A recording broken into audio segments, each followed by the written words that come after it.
मैं शशि चंद्रा आप सभी का स्वागत करती हूँ आपके अपने YouTube channel study with Chandra में। तो कैसे हैं आप सभी? आशा करती हूँ आप सभी अच्छे और स्वस्थ होंगे। बच्चों, जो ये आपकी 10वीं क्लास की जो किताब है हिस्ट्री की, उसका जो पहला पार्ट है आपका यूरोप में राष्ट्रवाद का उदय, तो आज हम उसके कुछ MCQ करेंगे जो कि आपके आने वाले एग्ज़ाम के लिए काफ़ी महत्वपूर्ण होंगे। तो चलिए शुरू करते हैं आज के MCQ। लेकिन उससे पहले ज़रूरी बात कि यदि आप मेरे चैनल पर पहली बार आए हैं तो चैनल को सब्सक्राइब कर लें और बेल आइकन को प्रेस कर लें, जिससे आगे आने वाली वीडियो का आपको टाइम से नोटिफिकेशन मिल जाएगा। तो चलिए शुरू करते हैं आज का वीडियो, और वीडियो को लाइक और शेयर करना ना भूलें। तो पहला क्वेश्चन है इसमें, इटली का एकीकरण कब हुआ था?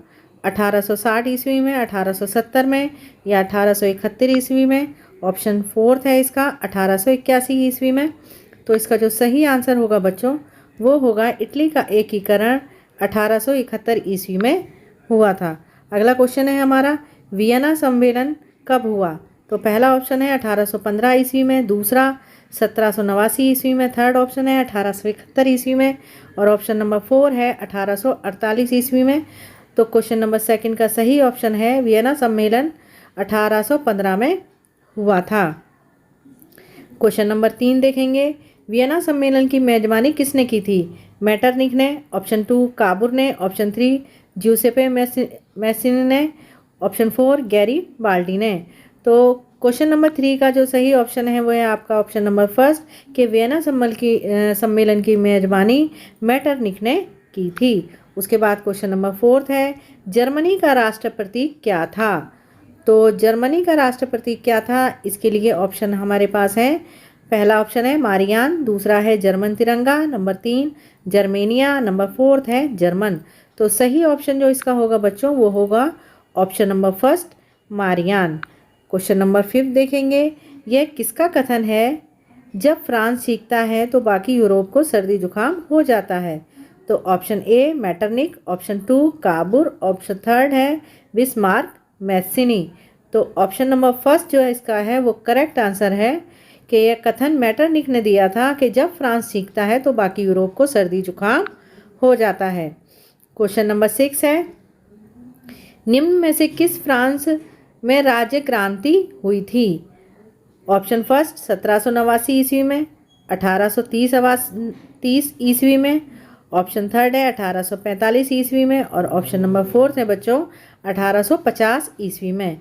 तो फ्रांस राज्य में जो क्रांति हुई थी वो हुई थी 1789 ईस्वी में। ऑप्शन फर्स्ट इसका करेक्ट है। क्वेश्चन नंबर 7 है आपके सामने, ड्यूक मैटरनिख ने किससे हमारी सभ्यता का सबसे खतरनाक शत्रु बताया है? काबुर को, गैरीबाल्डी को, नेपोलियन को, और ऑप्शन नंबर 4 है इसका ज्यूसेपे मैसिनी को। तो ऑप्शन नंबर 4 ही इसका करेक्ट ऑप्शन है, ज्यूसेपे मैसिनी। क्वेश्चन नंबर 8 है आपका, किस संधि के कारण यूनान को एक स्वतंत्र राष्ट्र के रूप में मान्यता मिली?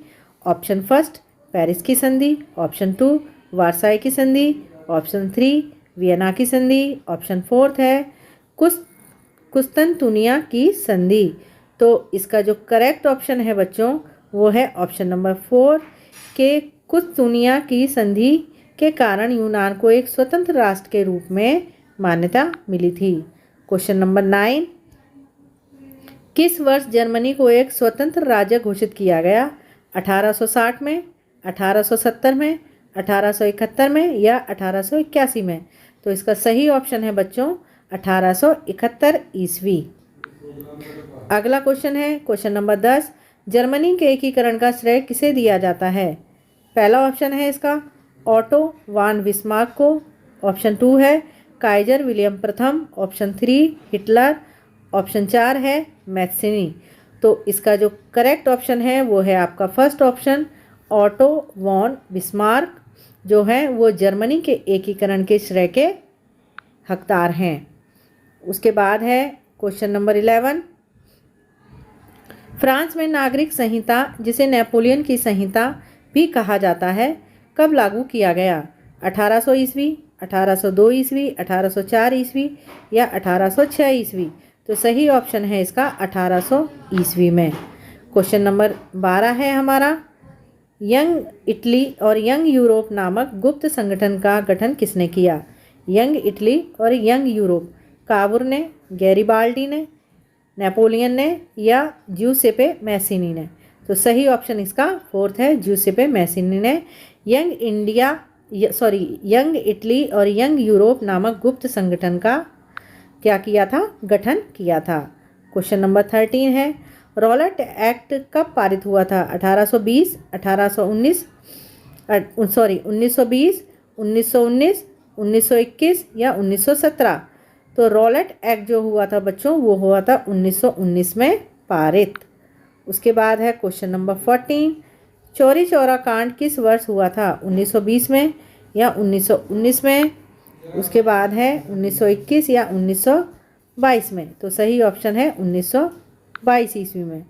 क्वेश्चन नंबर 15, जलियांवाला बाग कांड कब हुआ था? 7 अप्रैल 1920 ईस्वी में, 13 अप्रैल 1919 ईस्वी में, 17 मार्च 1921 ईस्वी में और 19 अप्रैल 1917 ईस्वी में? तो जलियांवाला बाग कांड कब हुआ था? 7 अप्रैल 1920 ईस्वी में।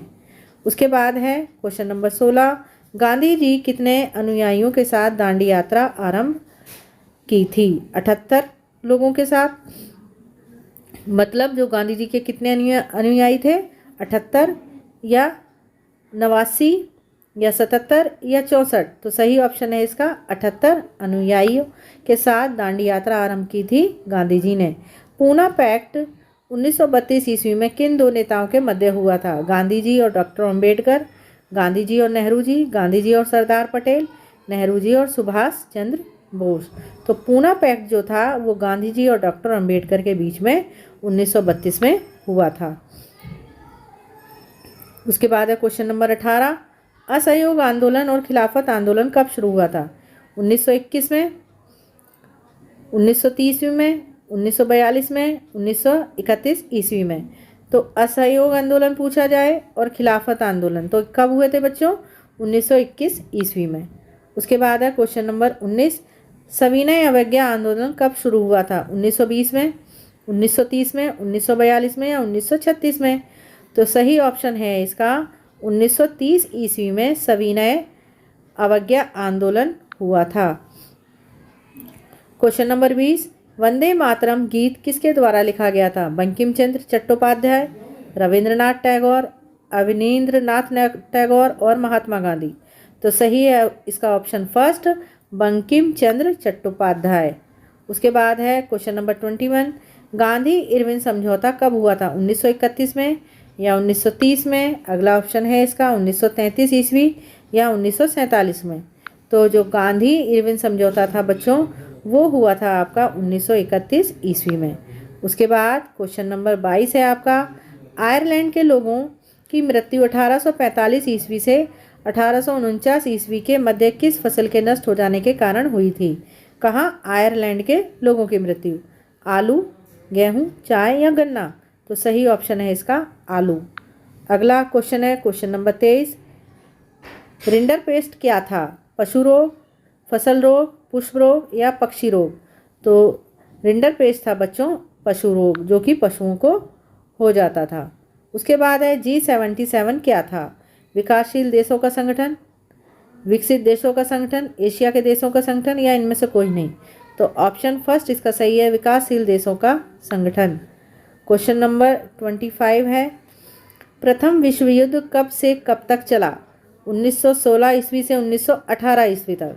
ऑप्शन 2 1914 ईस्वी से 1918 ईस्वी तक। ऑप्शन थर्ड है 1939 ईस्वी से 1945 ईस्वी तक। ऑप्शन नंबर फोर्थ है 1933 से 1945 ईस्वी तक। तो सही ऑप्शन है इसका बच्चों सही ऑप्शन होगा इसका ऑप्शन नंबर सेकंड, 1914 ईस्वी से 1918 ईस्वी तक प्रथम विश्व युद्ध चला था। उसके बाद है क्वेश्चन नंबर 26, विश्व में आर्थिक मंदी किस वर्ष से आरंभ हुई थी? 1929 से, 1930 से, 1939 से, 1932 से? तो सही ऑप्शन है इसका 1929 से आर्थिक मंदी आरंभ हुई थी। उसके बाद है क्वेश्चन नंबर 27, कॉर्न लॉ कहाँ प्रचलित था? चीन में, इंग्लैंड में, फ्रांस में या जापान में? तो कॉर्न लॉ इंग्लैंड में प्रचलित था। उसके बाद है क्वेश्चन नंबर 28, शहरों के गिल्ड्स का कार्य था कारीगरों को प्रशिक्षण देना, उत्पादकों पर नियंत्रण रखना, वस्तुओं का मूल्य निर्धारित करना, या ये सभी। तो क्वेश्चन नंबर जो आपका 28 है उसमें शहरों के गिल्ड्स का कार्य था कारीगरों को प्रशिक्षण देना, उत्पादकों पर नियंत्रण रखना, वस्तुओं का मूल्य निर्धारित करना। मतलब ये सभी कार्य जो थे वो माने जाते हैं।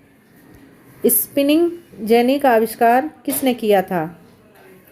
जेम्स हरग्रीव्स, जॉन के, जेम्स वार्ड या जॉन यूले। तो ऑप्शन फर्स्ट जेम्स हरग्रीव्स ने स्पिनिंग जेनी का आविष्कार किया था। उसके बाद है क्वेश्चन नंबर 30, औद्योगिक क्रांति सबसे पहले कहाँ हुआ? जापान में, फ्रांस में, रूस में, इंग्लैंड में। तो सबसे पहले इंग्लैंड में औद्योगिक क्रांति का आरंभ हुआ था। अंग्रेजी ईस्ट इंडिया कंपनी की स्थापना कब हुई थी? 1620 ईस्वी में, 1608 ईस्वी में, 1600 में या 1775 ईस्वी में। तो सही ऑप्शन है इसका थर्ड कि अंग्रेजी ईस्ट इंडिया कंपनी की स्थापना 1600 ईस्वी में हुई थी। उसके बाद है ये 31 क्वेश्चन नंबर है, 1845 ईस्वी में भारत में पहली जूट मिल कहाँ लगा गई? यहाँ पर 41 लिखा हुआ है लेकिन ये 31 क्वेश्चन नंबर है। 31 से लेके 40 तक होंगे यहाँ पर, लेकिन यहाँ पर बाय मिस्टेक जो गिनती है वो गलत है। तो 1885 ईस्वी में भारत में पहली जूट मिल कहाँ लगाई गई थी बच्चों? गुजरात में, बंगाल में या उड़ीसा में या पंजाब में? तो बंगाल में लगाई गई थी। उसके बाद है क्वेश्चन नंबर 32, ये यहाँ पर 42 गलत है, 32 होगा यहाँ। ब्रिटेन की महिलाओं ने किस मशीन के प्रयोग के विरुद्ध हमले किए थे? फ्लाइंग शटल, स्पिनिंग जेनी, भाप इंजन या इनमें से कोई नहीं। तो option number second spinning jenny correct option है।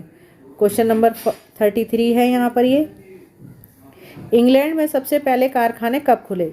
1729, 1730, 1739, 1732 में। तो 1729 इसका सही ऑप्शन सही है कि इंग्लैंड में सबसे पहले कारखाने 1729 में खुले थे। उसके बाद है क्वेश्चन नंबर 34 कि मुंबई में पहली बार कपड़ा मिल की स्थापना कब हुई थी? मुंबई में कपड़ा मिल की सबसे पहले स्थापना कहाँ हुई थी? 1824 में या 1844 में या 1854 ईस्वी में या 1874 ईस्वी में? तो थर्ड ऑप्शन इसका सही है कि मुंबई में सबसे पहले कपड़ा मिल की जो स्थापना थी वो 1854 में हुई थी। उसके बाद है अगला क्वेश्चन बच्चों, नेपोलियन फ्रांस का सम्राट कब बना था? 1799 में, 1804 में या 1789 में या 1821 में? तो 1804 में नेपोलियन जो था वो फ्रांस का सम्राट बना था। अगला क्वेश्चन है, फ्रेडरिक सारियू कहाँ का कलाकार था? फ्रांस का, जर्मनी का, इटली का या ऑस्ट्रेलिया का? तो ऑप्शन नंबर फर्स्ट इसका करेक्ट है कि फ्रेडरिक सारियू जो था वो फ्रांस का कलाकार था। उसके बाद क्वेश्चन नंबर अगला देखेंगे, साइमन कमीशन भारत कब पहुंचा? 1929, 1931, 1919 या 1928? तो 1928 में साइमन कमीशन भारत पहुंचा था। उसके बाद है क्वेश्चन नंबर 48 या ये 38 क्वेश्चन नंबर है बच्चों, विक्टर एमैनुअल कहाँ का शासक था? तो चलिए देखते हैं इसके ऑप्शन, परसा, ऑस्ट्रेलिया, जिनेवा या सार्डिनिया? तो सार्डिनिया का शासक था। उसके बाद अगला क्वेश्चन, इटली के एकीकरण का जनक किसे माना जाता है? बिस्मार्क को, ज्यूसेपे मैजिनी को या विक्टर एमैनुअल को या नेपोलियन को? तो ज्यूसेपे मैजिनी को क्या कहा जाता है? इटली के एकीकरण का जनक या पिता कहा जाता है। अगला क्वेश्चन है, ज्यूसेपे मैजिनी का जन्म 1807 में कहाँ हुआ था? परसा, ऑस्ट्रेलिया या जिनेवा या सार्डिनिया? तो जिनेवा में ज्यूसेपे मैजिनी का जन्म हुआ था। तो बच्चों ये थे हमारे क्वेश्चन, आशा करती हूँ आपके लिए बहुत ही लाभदायक होंगे ये आपके आने वाले एग्ज़ाम के लिए। तो आप इस वीडियो को 2 से 4 बार देखेंगे तो ये आपको सारे क्वेश्चन लर्न हो जाएंगे।